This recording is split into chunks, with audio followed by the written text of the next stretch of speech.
Baik, selamat pagi. Saya atas nama Angela Murasani Sehran dengan NIM 2001 080065 dari semester 4 kelas C. Di sini saya akan membuat video ini untuk melengkapi nilai UAS saya dari mata kuliah Perencanaan Program Pembangunan Ekonomi. Berikut saya akan menjelaskan materinya. Baik, di sini saya mengambil materi mengenai interaksi antar negara-negara di ASEAN dari buku panduan IPS kelas 8 SMP. Baik, yang pertama pengertian kerjasama. Suatu negara tidak mencukupi kebutuhannya sendiri. Hal ini mendorong tiap-tiap negara menjalin kerjasama dengan negara lain di dunia. Kerjasama antar negara juga bertujuan untuk menciptakan suatu kawasan yang damai dan maju sehingga dapat mensejahterakan masyarakatnya.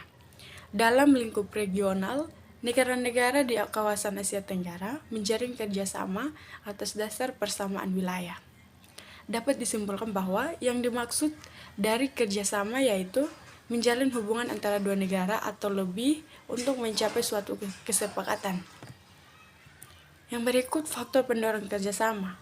Ada 4 faktor pendorong kerjasama, yaitu yang pertama, kesamaan dan perbedaan sumber daya alam, contohnya seperti OPEC.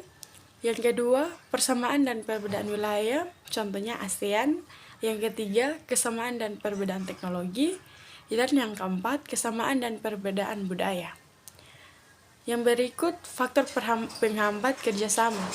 Ada 5 faktor penghambat kerjasama, yaitu perbedaan ideologi negara, perbedaan kepentingan tiap-tiap negara, perbedaan mata uang, konflik dan peperangan, dan yang terakhir, kebijakan politik dan protektif.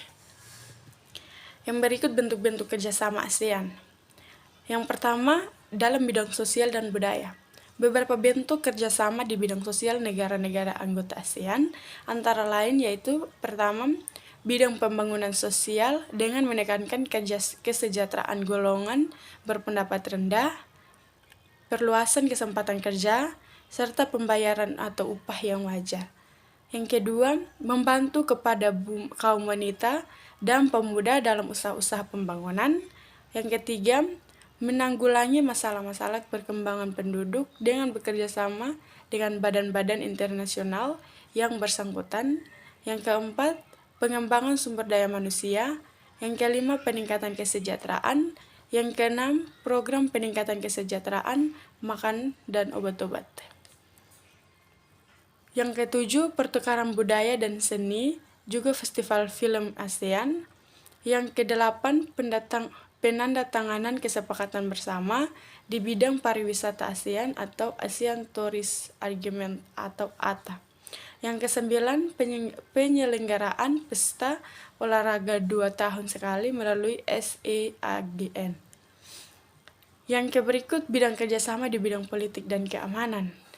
Dalam bidang politik dan keamanan, terdapat beberapa contoh nyata kerjasama politik dan keamanan, yaitu pertama, Traktat Bantuan Hukum Timbal Balik di bidang.